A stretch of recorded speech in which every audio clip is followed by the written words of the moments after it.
Hello, and thank you for joining us as we continue our American Indian program Meet the Dean series. Now, as we've continued to look at the various colleges on our campus, we have Dean Katherine Terpis as she talks about being the dean of the library and how the library is there to help out students as they have general questions, they have research questions, and the various things that they're able to help out with as students are going through their academic journey and possibly their career journey. So join us as we have Dean Terpis introduce herself and continue our series. Oh, well, thank you. Well, I'm Katherine Terpis. I'm the interim dean of the library. I took on this position in January 2020.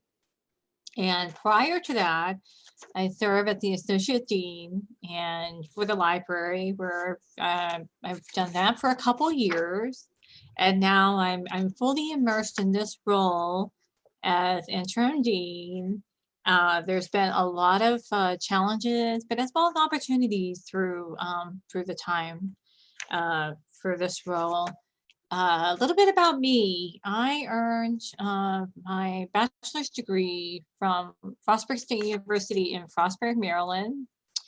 Then went on to earn a master's in education degree, also at Frostburg State University. Then I did as a stint in student affairs for a number of years. Yes, student affairs. So I really know student behavior, student interest, and where they're going kind of in that transition from high school to the college experience. And then I went back to earn my graduate degree in Master's in Library Science from Clarion University in Pennsylvania. So that's my educational background that's really helped me be to where I am working, serving as interim dean for the library. That's great that you have a background in student affairs. You know, we've seen a lot of our deans actually have a background in there as well. So I'm glad that you understand a little bit of why we're doing our series. Yes, the colleges sometimes have, they really do.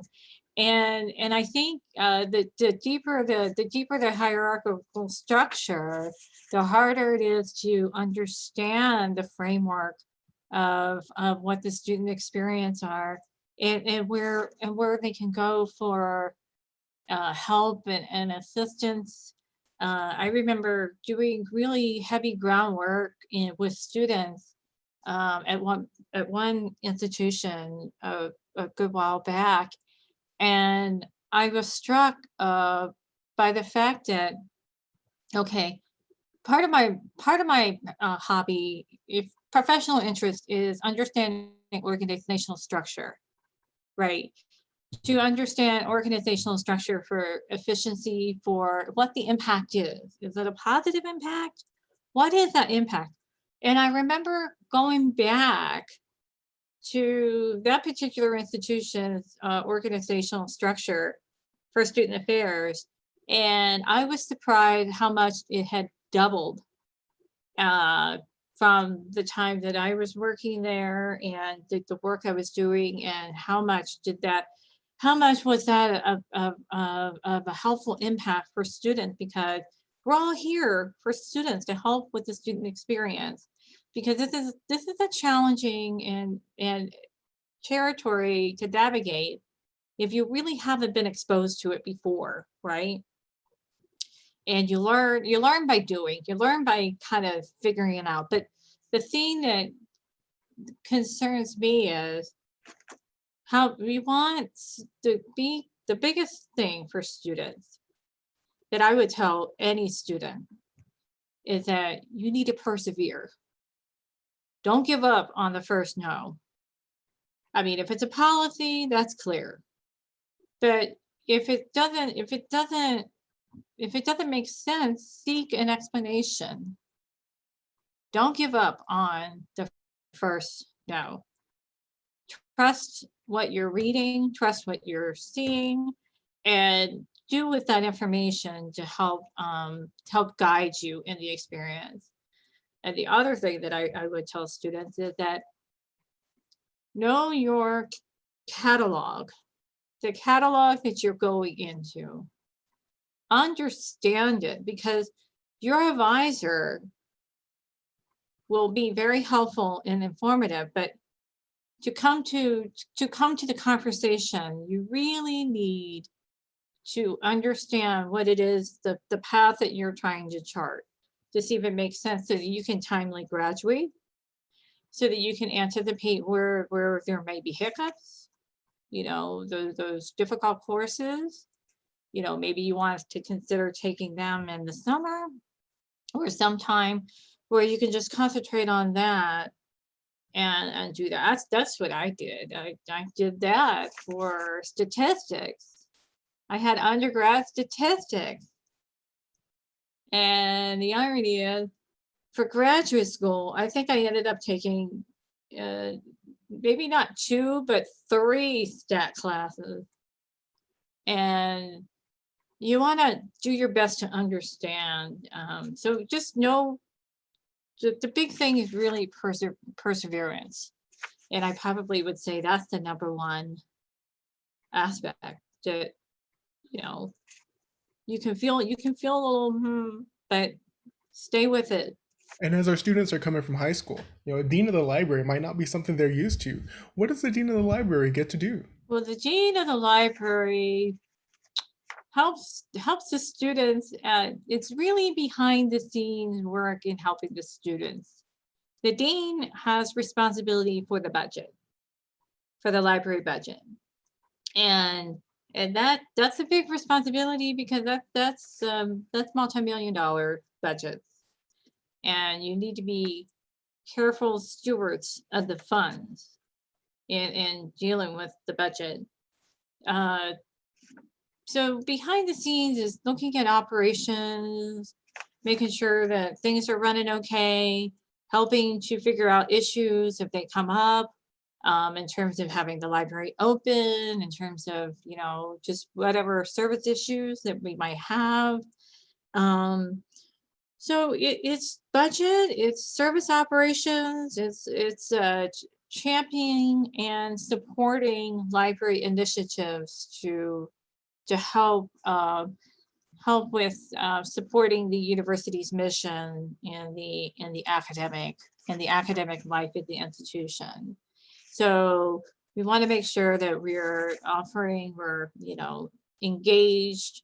And so part of my role is to facilitate all that, make sure things are kind of running in sync. And if there's a little hiccup there, then I kind of step in, kind of troubleshoot and figure out, okay, what's happening here?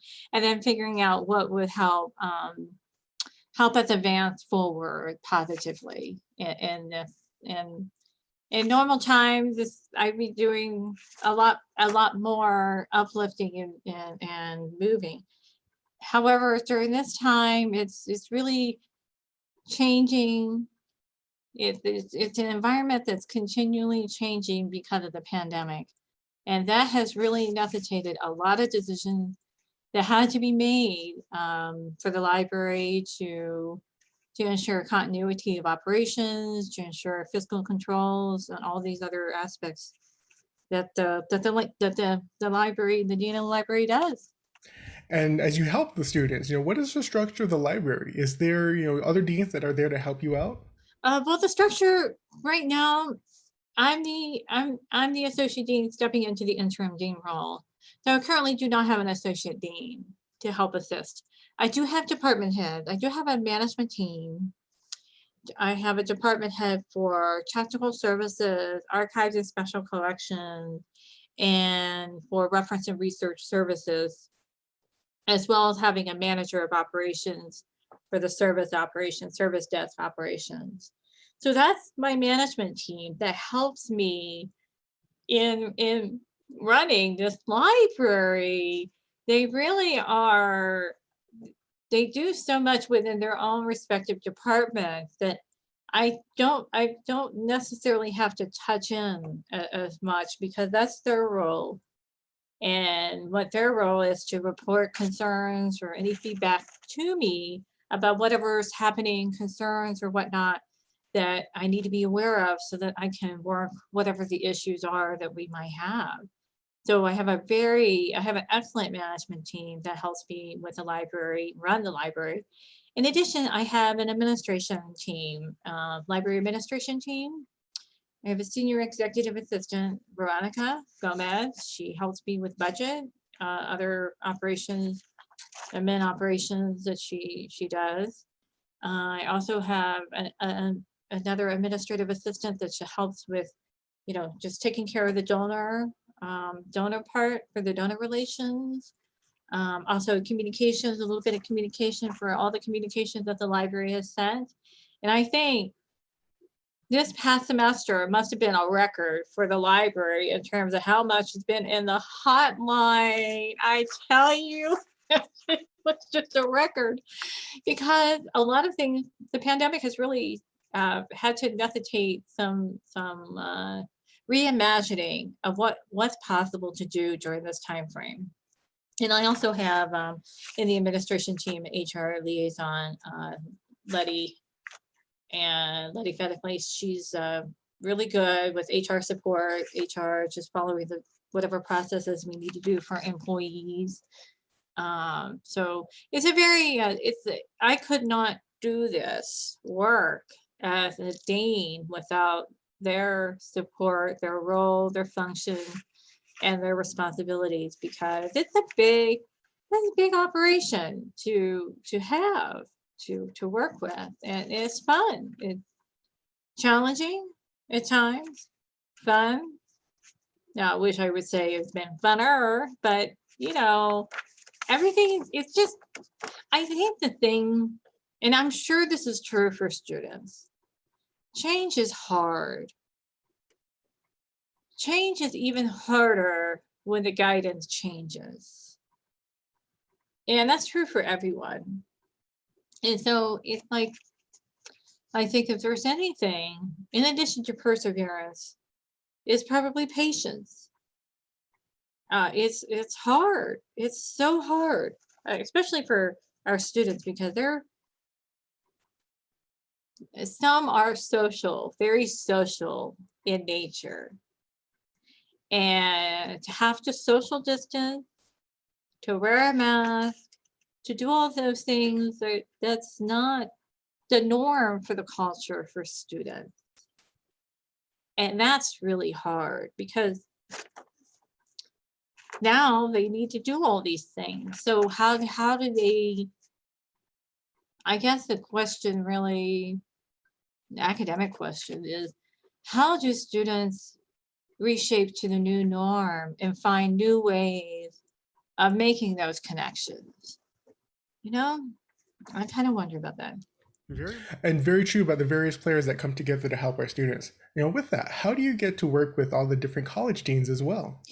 Well, I think with the work with the other college deans is really we touch base once a month, or once every 2 weeks, just to touch base on what the central issues we might be experiencing and helping to troubleshoot, or just to hear each other talk and see how things are moving along. So we have a very collegial relationship, and being able to have that dialogue and that conversation that we do as deans, because we care about this place. We really care about the success of our students, and we want to learn and evolve as we move through this.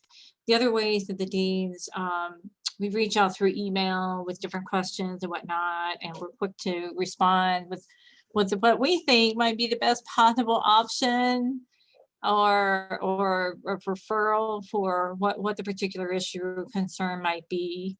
So we're very involved, and we are quick to touch back if there's a question. Sometimes I answer those, sometimes I ask those questions, because this is a very complex organization, because there are so many moving parts and pieces to the organization that sometimes the full documentation of how a process is to be initiated isn't exactly there. And that's okay. That's all right. There's transition, so you're learning as much as you can learn, and then figuring out how you work through the process. So we're very collaborative in that nature. So that's that's very helpful, I have to say. It really is. And are there any misconceptions of the dean of the library or the library in general? Anything that you want to clear up that can help us out as we grow? Well, I don't know if there's been any misconceptions, not that I'm aware of. Um, I think that what our office does, what the dean's office for the library does, is that from what I seem to think, from all this experience, I think students call library administration first to find out the answer to a question. Most of the time, the question is before we were open, August, sometime in mid-August, whenever we were open. Before we were open, the calls was, is the library open? And it's like, not at this time. Or lately the calls are, I've got an issue with a book that I returned. What's happening with the book? So we refer them to the right individual to answer the question. So our students, they seem to call us in Library Men to figure out where they need to go, whatever their question is, because they may not know, and that's all right. That's okay. My view is, if you're calling with a question that you're not sure about, call us with the question. We're happy to help, to refer the individual to reference and research services for a reference question. My philosophy is there's no such thing as a dumb question. Ask those questions. That's what we're here for. We're here to help. And we're happy to do that. So we try to make the library webpage to be as informative and as laid out structure for students, so that they can be able to navigate it well. Sometimes it gets a little busy on that webpage, I admit. So if you're not sure, just call us. The other feature that we've done is to book a librarian research appointment. We've made that change due to feedback from a focus group that came from the Library Student Advisory and Advocacy Council. We have a Library Student Advisory and Advocacy Council that is made up from representatives from NMSU and the Graduate Student Association.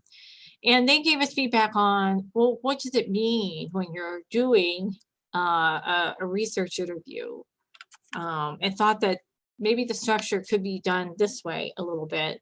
So we made the change. Now we've put out the announcement in the hotline, and I think it's moving along pretty well, because I haven't had any complaints or concerns about it. So, we listen to student feedback because the students are on the ground. This is what they're saying. This is where, we want to hear the feedback and see where it's possible to make changes. We'll make them, we'll tweak them, because we're here to help, to have the student experience be a positive experience.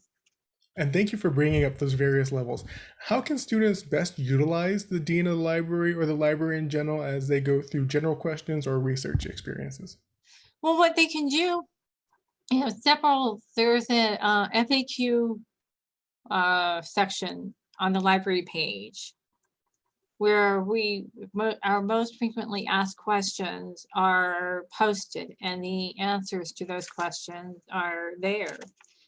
Now, the tricky part is some of the procedures, some of the things we've had to change because of the pandemic. So if they're not sure about the process, they can just call library administration at 646-1508, and we'll be happy to answer the question, refer them to the right department, whatever the question might be.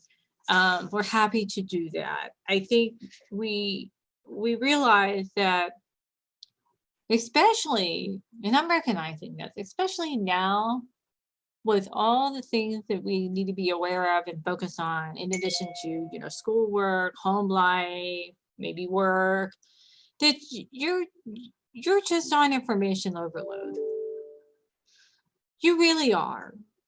And it's going to be Is you're doing what you can do to take care of your immediate task and functions.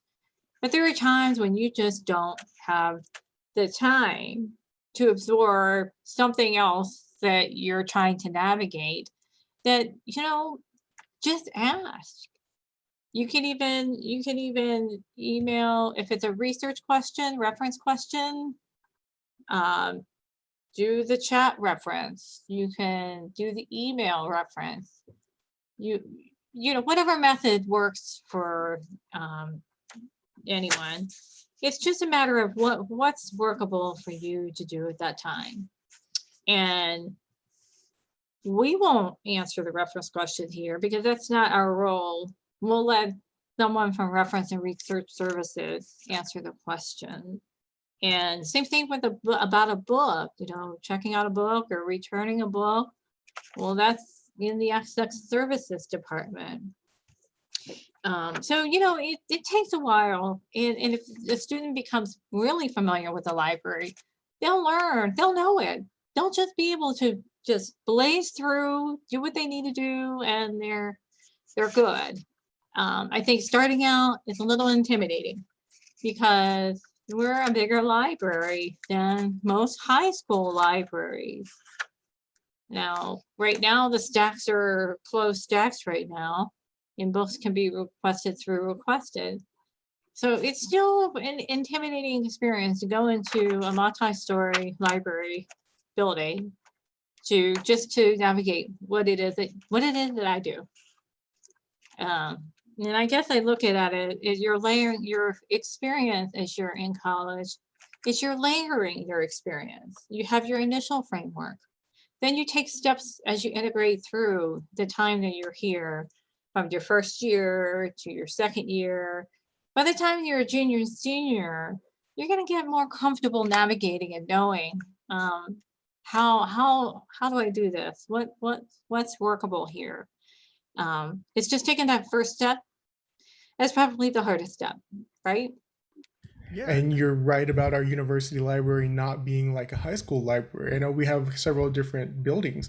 What is the library structure when it comes to the various libraries that are available to help students? Well, the structure and framework is for Zool, we have the first set of the LC classification. And then in the Branson, it's the sciences, majority sciences in the LC classification. I can't remember the actual breakdown. Somebody downstairs probably has that memorized. I just know we have them. They're here. But we also have, for Branson, we have a very unique collection in the archive research areas, a multiple collection in the archives and special collections in Branson, which those collections are housed on floors 2 through 4 east. All that is archives and special collections. And we have a reading room where students can make an appointment to research a particular historical item or collection. And then in Branson, we also have technical services, which does the processing of new acquisitions or changing location for an item that we've so deemed to fit to move from one area to another, because we have general collections that's generally circulating. Then we have some collections that are restricted collections, non-circulating. So, and those are non-circulating generally is in archives and special collections. And in reference, we also have non-circulating collections and reference materials, which are housed in Zool. And I'm just trying to think what else is over there in Branson. Also, we have a mail services area. Our operations are very significant in ILL lending and borrowing, that we have our own mail pickup, sorting, packaging, and all that to keep things moving for the operations for ILL. We're very high in lending, in borrowing at this time, but the activity kind of downticked a little bit because of the pandemic. Because a lot of libraries, academic libraries, did shut down from March till about maybe August, September. And then they basically shut down lending and borrowing, which means we really can't participate in that. But hopefully, knock on wood, we will be able to sustain that through the semester. If things change, there will be another hotline announcement about it. Yes. And over here in Zool, we have reference and research services. We have a reference research service desk right now that is currently open from 10 to 2 p.m.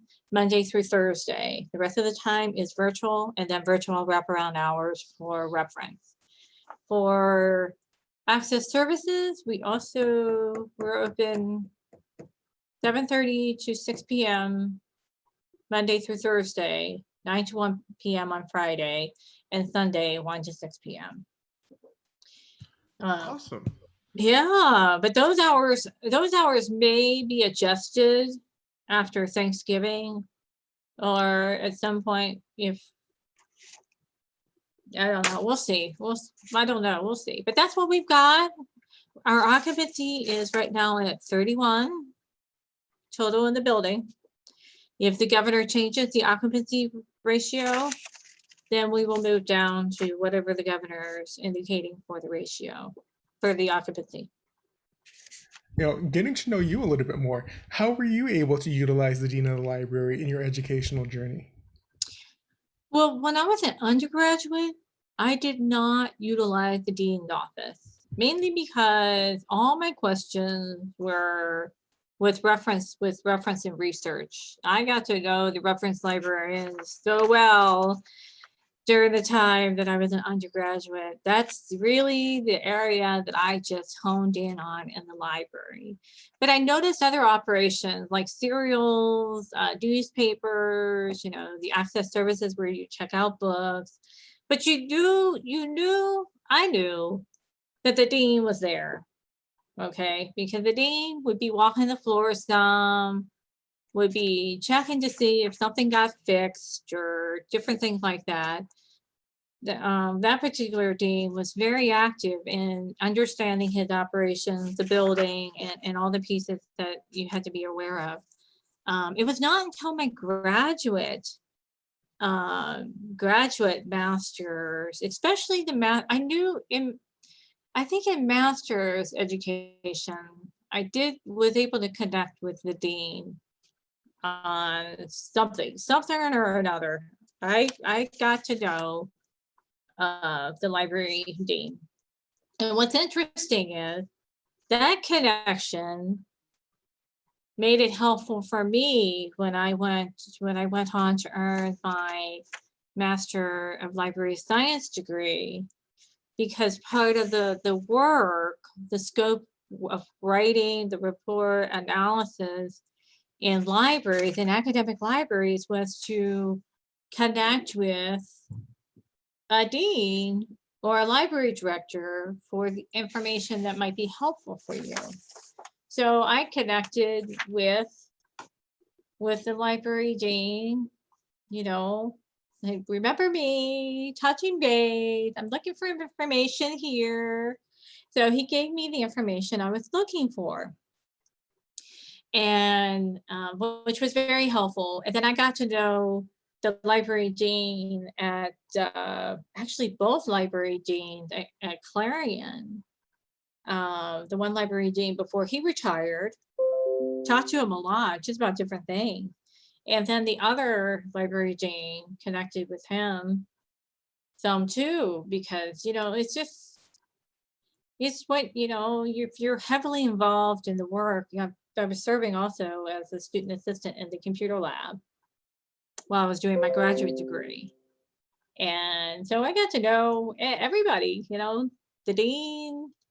And what's ironic is that library director at my alma mater, I interviewed there for my first library job out of library school and was offered the position.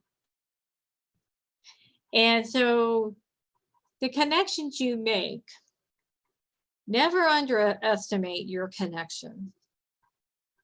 They could be of help, because not only for a potential, maybe a potential opening at that institution, but they'll be thinking about other possibilities at other institutions. In fact, one of my student affairs jobs came as a result of somebody that knew somebody that needed somebody to take care of something for, I think, a semester or 2 semesters. They said, well, call Kate.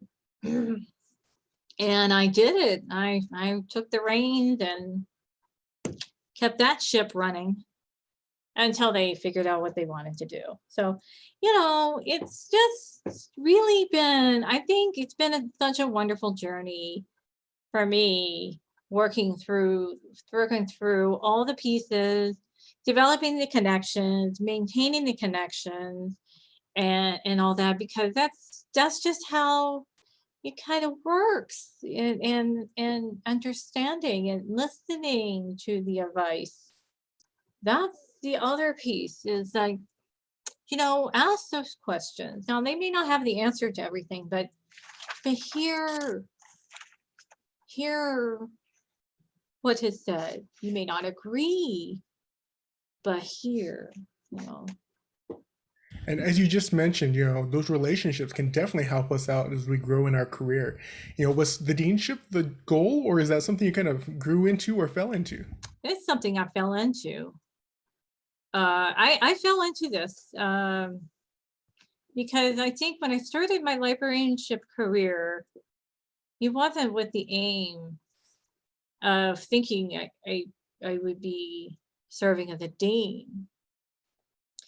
And that didn't really go, that just didn't enter in my equation. However, as I advanced into the profession, the need is really, well, the need is trending for leadership in higher education, because there's not a lot of deans. Well, I'm serving as interim, but there seems like in the field, the deans, it's getting harder for recruiters to find deans for dean of library positions. And I think it might be a couple factors. Maybe the deans are retiring and the succession planning wasn't really in play. I just don't know. I don't know. So I just fell into this, and I love the work. I love the dealing with reading this data. What is this telling me? Why does this, most of the time data makes sense, it's there. Sometimes data, you get data and you're not sure, and I just need more clarification, understanding why this is indicated a certain way, because I would have expected, things to kind of be linear. And I owe that to my statistical background that I did for graduate school, because you can quickly spot an anomaly that requires additional explanation. And it's funny how in those classes, later on in life, we see that's why they made us learn that. I never thought of that. I'd never use it again. Right. That's why. Because I remember one time I took a look at, there was some document I was asked to look at one of the institutions, and the dean worked on it. And I looked at it and I said, there's something wrong here. There's just something that's not matching. And he's like, what is it? I said, well, it's not matching. Numerically, you know, and then I had to go back and fix it, figure out what it was and fix it. Now, Dean, what are some of the exciting parts of being the dean? And what are also some of those challenges that you might face? I think, well, everything is exciting. It's been a joy to work to help with this transition, serving the interim dean. Working with the priorities, that is such a joy. I think the two challenges really that's been especially true for this year has been the pandemic. The pandemic has has upended everything. It has required for me to make decisions that may not be popular, but I had to make them to be fiscally in line with the budget. And also to make decisions that there was no playbook. There was no instruction manual for how do you run a library during a pandemic. Didn't learn that in library school. And and plus you have your local conditions that you need to work with, the parameters of what, to line. So that's been an interesting one is the pandemic and how that has upended everything. The very challenging part now is the budget. As a result of this, the budget landscape is not as sustainable as it was, say, a year ago. So now it becomes, what do you do with these very, very limited resources, and how do you make it optimal? In other words, trying to make lemonade out of lemons, which is pretty hard because there wasn't a lot of lemons to begin with. But it's all right. It's just, those are the biggest challenges right now. And it's hard. It's hard, especially if you're used to having operations run for a certain way for a long time. And now you realize you're not going to be able to continue in the way that you usually do. So now it's a new way, a new path. And what I've been kind of looking at and thinking about is, and this is in particular to collections, is thinking, what is sustainable to do? What is sustainable scholarship? How do we advance and support the university's mission, given the limited funding that we have to work with? And that's probably the biggest challenge I have right now. And that's not easy. So give me another year. I'm done with 2020. Just give me another year. And I've been asking a lot of questions. Is there something that you want us to know about the library or the dean of the library that we might not have known about, or that could help students as they grow? Well, know that we are also very virtual. You can come to the library to check out books. You can do these other pieces in the library, but we're also very virtual. One thing that's been very fortunate for us is that a lot of our databases are available electronically. You can go in, go to, I can send the link, but you just go into the library page and then go into databases, start searching, and you can be able to find quite a bit of information online through the electronic databases. That's been a very helpful aspect for us, because while we were closed, our databases were still running. A lot of them were still running. We were able to offer emergency access to HashiTrust for items that are in our collections that you can view electronically, as well as our items that are in public domain. So we were able to do that. Now that we're open lending, we're able to check out books. We can no longer access that right now.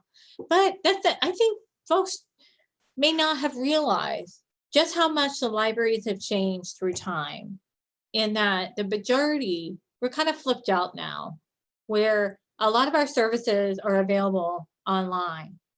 Virtual reference research services are available online. the electronic databases research available online. You can pull the articles and all that. So all those pieces are online.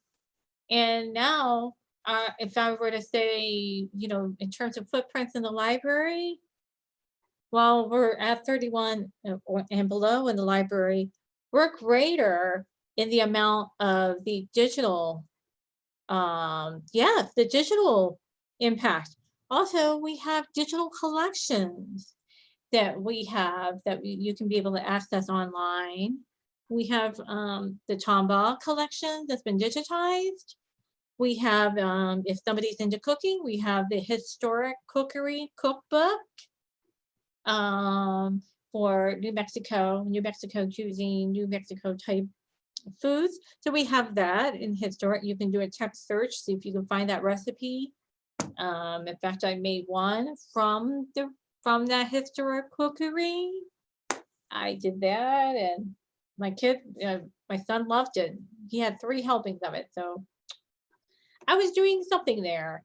So, there's just a lot there, and it's almost like, what can I do today? If you had time to really think, you could really explore all the different elements that the library has. So that's one thing that's been really noticeable during this pandemic, is a lot of academic libraries have really already gotten that platform shifted. Do you remember back when it was the CD-ROMs? Do you remember when it was the print indexes? And then you had to go to the print journal. Do you remember that? Yeah. So, yes. And now it has changed dramatically where, you still can come in the library, but your other elements you can be able to do online for the digital databases access and all that. But again, if anyone has any concerns, any problems connecting, just give us a call. We'll figure out what the best place for you to go, and we'll help you. And thank you, Dean, for being a part of our series. Thank you. And thank you for joining us as we continue to understand our university and the various deans we have. Now, if you're a incoming student, this is a great way to prepare. If you're a current student, this is a great way to see all those people you hear that are able to help you out. And if you're leaving us for your educational or career journey, this is a great way to find those individuals that can help you even in your next steps. So thank you for joining us once again. Have a great day, and we'll see you all again. Bye.